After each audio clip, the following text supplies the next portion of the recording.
Hello everyone, this video is to guide you how to use BigSeller Picture Editor to create stunning product images. Currently, this feature supports the platforms like Shopee, Lazada, TikTok Shop, Shopify, etc.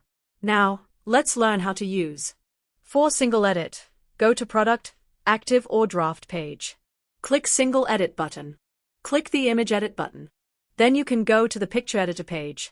If you want to try bulk edit, you can click Edit Images button, bulk edit, choose the images you want to edit, and then click Confirm. Beside this, we also have White Background tool.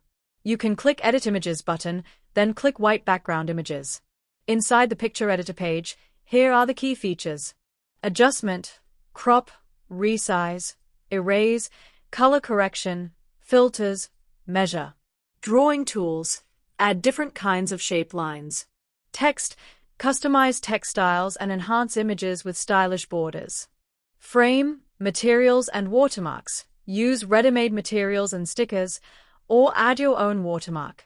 Jigsaw mode, combine multiple images into one eye-catching layout. If you have any further questions, please click Chat with us in the lower right corner to contact our customer service for assistance.